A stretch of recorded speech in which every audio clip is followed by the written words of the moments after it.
8:30 বাজে। ওঠ। ওকে, কালকে আমি 6:50 থেকে ডাকতে শুরু করেছি, ঠিক আছে? ওর আমাদের 8টায় গাড়ি ছাড়ার কথা ছিল। 6:50 থেকে ডাকতে ডাকতে যখন 5:50 থেকে ডাকতে ডাকতে যখন 6:37 বাজে তখন দিয়েছি আমি চিৎকার। তাও পুরো দিনও প্যান প্যান করেছে যে আমি ওকে কেন চিৎকার করে ঘুম থেকে তুলেছি। আজকে আমি ওকে তুলতে শুরু করেছি 7টা থেকে, এখন বাজে 8:15। এখন একটু চিৎকার দেবো, তারপরে উঠবে। দেখো আমি ভালোভাবে বলছি তো, উঠবে না। ওঠ। এখনো এই তো উঠে গেলাম। তো এটা ওঠা বলে? দেখ তুই কোন অ্যাঙ্গেলে উঠে আসিস, দেখ স্ক্রিনের দিকে তাকা। শোন, জামা কাপড় মোটামুটি সব ঢুকে দিয়েছি, তুই একবার দেখে না। Hello everyone, welcome back to স্বর্ণ ওয়ার্ল্ড। আবার একটা সুন্দর ঝড় সকালে শুরু হয়ে গেছে, আর আমিও চলে এসেছি তোমাদের সামনে নতুন দিনের একটা ব্লগ নিয়ে।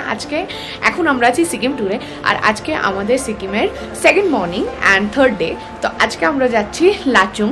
একটু পরেই আমাদের গাড়ি চলে আসবে। আমরা মোটামুটি রেডি। সুভাষ এখন স্নান করতে ঢুকলো, কিন্তু আমি মোটামুটি ব্যাগ ট্যাগ সব গুছিয়ে ফেলেছি, তাই ডোন্ট থিঙ্ক যে ওর বেশি একটু সময় লাগবে বলে। তো এই আজকেও একটা সুন্দর এরকম ভিউ দেখে ঘুম থেকে উঠলাম। আমি উঠেছি অনেক আগে, আসলে এখন সকালে ওঠা অভ্যাস হয়ে গেছে। তো 6টায় অ্যালার্ম দিয়েছিল, কিন্তু সেই 5টার সময় ঘুম ভেঙে গেছে।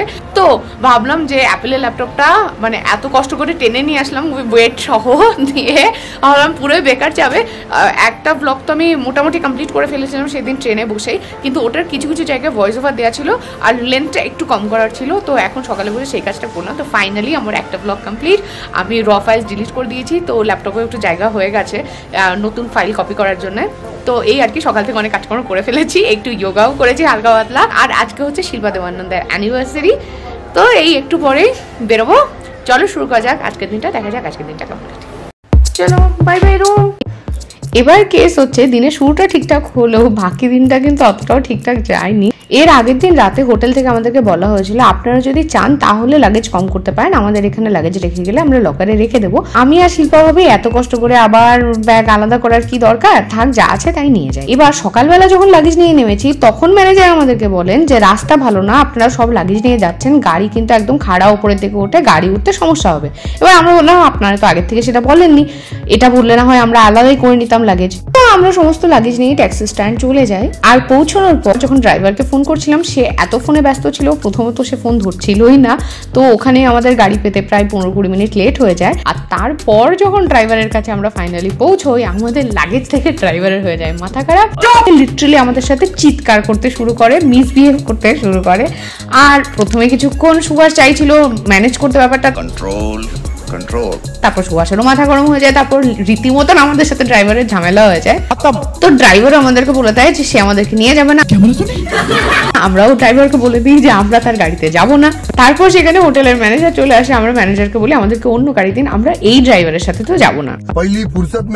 তখন ড্রাইভার আমাদেরকে জানায় যে আগের দিন যে পারমিশন করা হয়েছে লাচুং এর জন্য, সেখানে আমাদের ডকুমেন্টস এর সাথে ড্রাইভারের নাম এবং গাড়ি নাম্বার দিয়ে পারমিশন করা হয়, তো এখন অন্য ড্রাইভার দেওয়া যাবে না। তো আমরা তখন বলি আমরা এক্সট্রা পে করে একদিন এক্সট্রা থাকছি গ্যাংটকে, আমাদের চাপ নেই, কিন্তু আমরা এই ড্রাইভারের সাথে যাবো না। তেজস্বী লোক হ্যাঁ আমার পাস। তো তখন আমার ম্যানেজার আমাদেরকে কনভিন্স করে, ওখানে গিয়ে ড্রাইভারকে কনভিন্স করে, দেন আলটিমেটলি আমরা সেই ড্রাইভারের সাথেই যাই। এবং হ্যাঁ, শিল্পার যেহেতু 2টো লাগেজ ছিল, তাই শিল্পা একটা লাগেজ সেখানে কম করেছিল। তো এই তিতবিরক্ত একটা এক্সপিরিয়েন্স নিয়ে আমাদের যাত্রা শুরু হলো। আর এই ফার্স্ট এই জায়গায় এসে আমাদের গাড়িটা থামে। এটা হচ্ছে একটা ওয়াটারফল।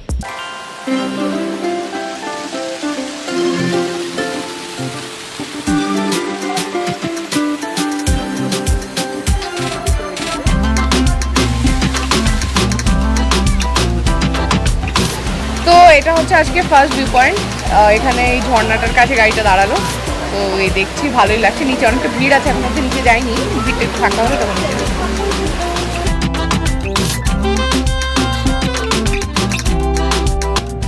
সব রকমের জিনিসের মধ্যে ঝর্ণা আর খরস্রোতা নদী আমার সবচাইতে প্রিয়, তাই এই ঝর্ণাটা দেখে তখনকার মতন মাথা ঠান্ডা হয়ে গেছিল আর মনটাও ভালো হয়ে গেছিল।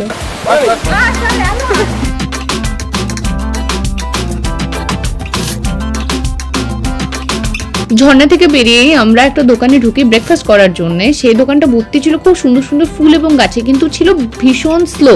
আমরা ওখানে কফি আর ম্যাগি অর্ডার করি, সেটা দিতেই আমাদের এত লেট করে দেয়, আর এদিকে ড্রাইভার আমাদেরকে দিচ্ছিল তারা, তো তাই খাওয়ার সময় আর কিছু রেকর্ড করতে পারিনি।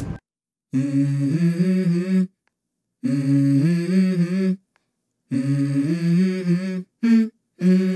go. তাড়াহুড়ো করে খাওয়া দাওয়া করেই আবার উঠে পড়লাম গাড়িতে, আবার শুরু হলো আমাদের যাত্রা। তো এটা তোমাদের সাথে এই জন্যই শেয়ার করা যে যখন তোমরা সিকিম ঘুরতে যাচ্ছ, যদি এমন কোনো ড্রাইভারের নাম্বার পাও যার সাথে অলরেডি আগে কেউ ঘুরতে গেছে এবং তার সাথে ডিরেক্ট কন্ট্যাক্ট করে যাও, আমার মনে হয় সেক্ষেত্রে এক্সপিরিয়েন্সটা আরো ভালো হতে পারে তোমাদের। আর এখন যারা সিকিম যাচ্ছ অবশ্যই লাগেজ কম করে নিয়ে যাবে, যাতে এই ধরনের ফালতু ইনসিডেন্ট হয়ে নিজেদেরই দিনটা খারাপ না হয়। সেদিন আসলে আমার আবার বেশি খারাপ লাগছিল শিল্পা দেবানন্দের জন্য, কারণ সেদিন ওদের অ্যানিভার্সারি ছিল আর সকাল সকালে ঘুরতে বেরিয়ে হচ্ছিল এরকম ঝামেলা।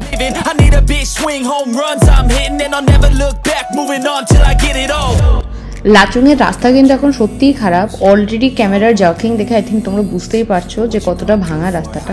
সামনের রাস্তা আরো অনেক বেশি খাড়ায়, আরো অনেক বেশি রাফ।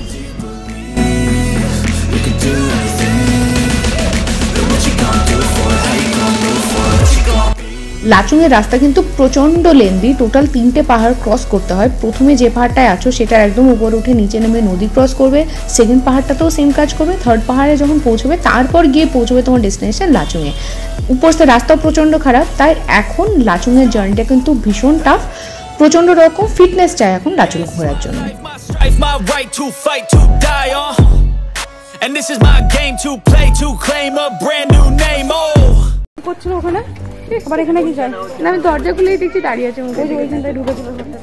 কি চাই তোমার? যাবে আমাদের সঙ্গে? তুমি কি যাবে আমাদের সাথে? বলো আগে। নিয়ে চলে যাও। যাবে? তো এই এখন আমরা এখানে নেমেছি লাঞ্চের জন্য। আর হচ্ছে রাস্তা প্রচন্ড খারাপ, প্রচন্ড ধুলো, আর আমাদের সামনে দিয়ে 3টে গাড়ি যাচ্ছিল, এত ধুলো হয়ে গেছে। আমি আজকে ওখানে গিয়ে তো ঠান্ডায় আমি স্নান করা, শ্যাম্পু করা তো পসিবল না, কি যে হবে চুলের অবস্থা জানি না।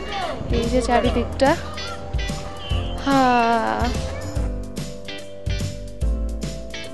এখানে আমরা করছিলাম লাঞ্চ। আর এই লাঞ্চটা কিন্তু প্যাকেজের মধ্যে, তুমি এজেন্টের সাথে যাও বা ড্রাইভারের সাথে যাও, এটা প্যাকেজের মধ্যেই থাকে। গ্যাংটকের খাওয়া দাওয়াটা আমাদের প্যাকেজের বাইরে ছিল। কিন্তু এই যে লাচুং এর ট্যুরটা শুরু হলো গ্যাংটক থেকে, গ্যাংটক লাচুং, লাচুং টু গ্যাংটক, এই পুরোটারই খাবার দাবার কিন্তু প্যাকেজের মধ্যেই থাকবে।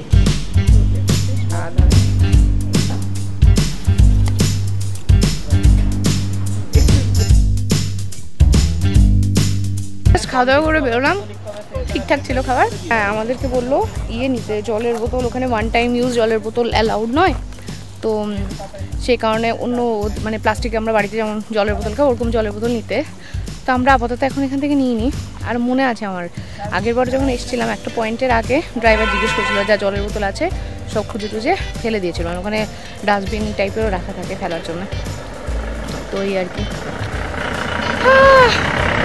ঠিক আছে, সকালে ঝামেলাটা না হলে হয়তো আর একটু ভালো লাগতো। একটু মুডটা তো খারাপ হয়েছেই।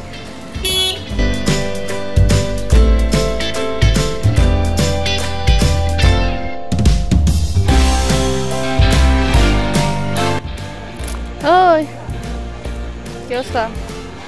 হ্যাঁ, কি অবস্থা? অবস্থা ভালোই। এখন কতক্ষণে পৌঁছবো সেটাই দেখছি। এই দাদা অ্যাকচুয়ালি গ্যাংটক থেকে গাড়িটা ছাড়ার পর কন্টিনিউয়াস ফুল টাইম ফোনে কথা বলে। আমার টাওয়ার নেই, কি করে ওদের টাওয়ার?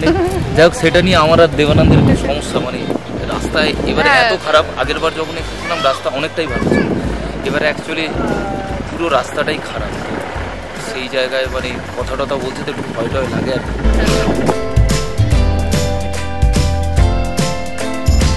একটা কথা মেনশন করতে ভুলে গেছি, আমাদের গাড়ির পেছনের সিটে কিন্তু একটা ফ্যামিলি ছিল যাদের সাথে একটা কিউট বেবি ছিল 2.5 বছরের।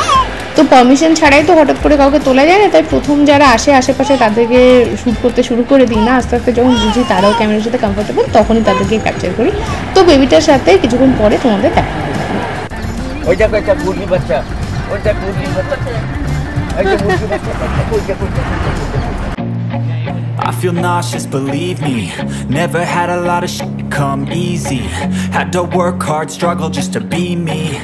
আর লাচুং এর এন্ট্রি গেট মাঝখানে 2 ঘন্টা বন্ধ থাকে, মোস্ট প্রবাবলি 2টো থেকে 4টে পর্যন্ত বন্ধ থাকে। তো আমরা অ্যাকচুয়ালি 2টোর আগেও গেটে পৌঁছতে পারিনি বলে আমরা প্রচণ্ড জ্যামে ফেসে গেছিলাম। আর লাচুং এর গেট অবধি পৌঁছতে আমাদের অনেক টাইম, ধরো প্রায় 1-1.5 ঘন্টা এক্সট্রা লেগে গেছিল।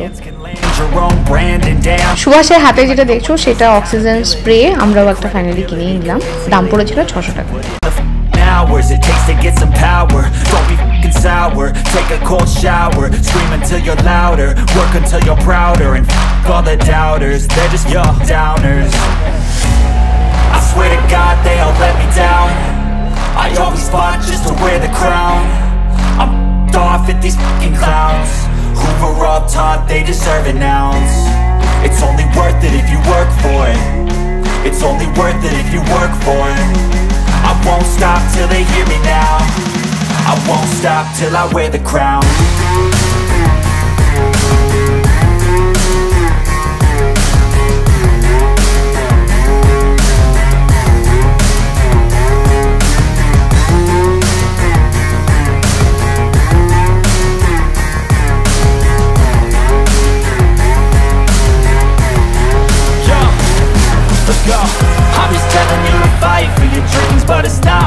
জ্যাকেট পরে বেরিয়েছিলাম ঠিকই, কিন্তু এই এতক্ষণে জ্যাকেট পরার প্রয়োজন পড়লো। একটু ঠান্ডা লাগছে, আরো যত উপরে উপরে আরো বেশি ঠান্ডা লাগবে। এমনিও বেলাটা পড়ে আসছে, টর্নগুলো একদম স্ট্রেট স্ট্রেট, কতটা ক্যামেরায় দেখে বোঝা যাচ্ছে না, তবে এমনি মজা লাগছিল, মনে হচ্ছিল রোলার কোস্টার। শিল্পারানী, কেমন এক্সপিরিয়েন্স আজকে? ভালো, তবে তখন যতটাই গরম লাগছিল আজ আমরা ততটাই ঠান্ডা লাগছে। শিল্পা টায়ারিং কিন্তু তবু ভালো লাগছে। বল দেখি সাবধান। It's only worth it if you work for it. It's only worth it if you work for it. I won't stop till they hear me now. I won't stop till I wear the crown. I swear to God they all let me down. I always fought just to win the crown. I'm off with these fucking clowns. We're all taught they deserve it now.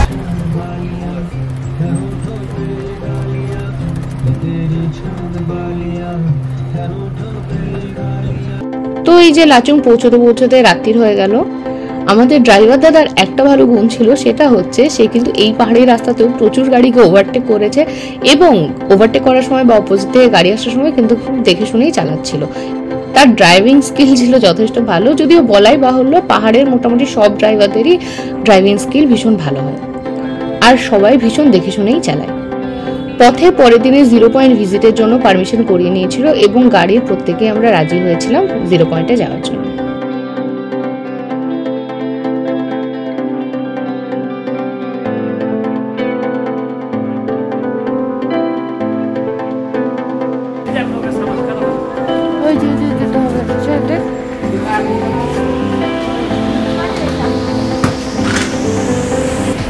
এই যে finally we reached.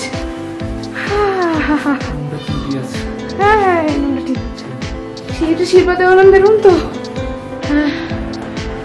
Shilpa বসমে এটা ওদের room, আর এটা আমাদের room. ওরে বাপরে বাপ, journey আগের বার এত কষ্ট হয়নি বল, একটু অতিরিক্তই কষ্ট হয়ে গেছে। তো এই জাস্ট পৌঁছলাম এখানে, বিধ্বস্ত অবস্থা, মানে প্রচুর জার্নি। আগের বার যেটা ছিল যে আসার পথে অনেকগুলো ওয়াটারফলস পরে, ওগুলো দেখতে খুব ভালো লাগতো। এবার তো মাত্র একটাই দেখলাম, আর বাকি কোনোটাতে তো গাড়ি দাঁড়ালোও না। রাস্তা বেড়ে গেছে, আগের বার বন্যায় রাস্তা ভেঙে যাওয়ার কারণে ঘুরে মানে অবস্থা টাইট। যাই হোক, এইমাত্র এখানে এলাম, আর এখানে কিন্তু অনেক বেশি ঠান্ডা। এই জ্যাকেটটা খুলবো কি করে জানি না, মানে জ্যাকেট পরে তবু কমফোর্টেবল লাগছে, জ্যাকেটটা কি করে খুলবো আই ডোন্ট নো। তো এই আর কি, ফ্রেশ তো হতে হবে, সারা গাত পায়ে ধুলো। মানে যখনই হচ্ছে, যেহেতু রাস্তাটা এখন প্রপার নয়, যখনই সামনে দিয়ে অন্য গাড়ি যাচ্ছিল, ব্যাস ধুলো কার হয়ে যাচ্ছিল। তো এই যে আমরা একটু ফ্রেশ হয়ে আবার সবাই বাইরে একটু হাঁটতে বেরিয়েছি। এই হোমস্টেটাতে অ্যাকচুয়ালি আমরা আছি, বেশ ভালোই। আগের বার আমরা যে হোমস্টেটাতে ছিলাম লাচুং এসে, তার চাইতে এটা অনেকটা বেটার। আর এদের এই যে কনসেপ্টটা না, ঘরের বাইরে এই যে ফুলের টব লাগানো, এটা খুব ভালো লাগে দেখতে। একটা সুন্দর গন্ধ পেলাম ধনেপাতার, একদম ঢুকে যায় নাকি। তো এটা হচ্ছে এখানে খাওয়ার জায়গা।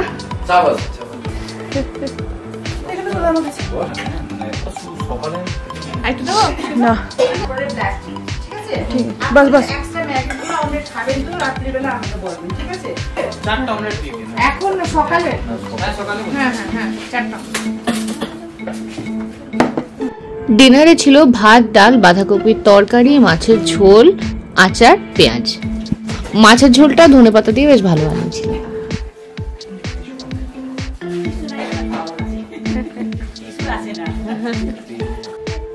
Happy anniversary to you. Happy anniversary to you both. Happy anniversary to you both.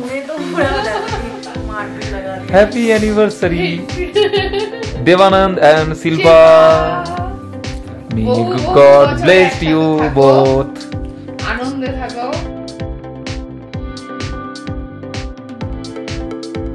ওপর থেকে ডিনার করে আসার পর আমরা বসে একটু আড্ডা দিলাম, ওরা কেক টেক কাটলো। তো আজকের ব্লগটা এখানে এন্ড করছি।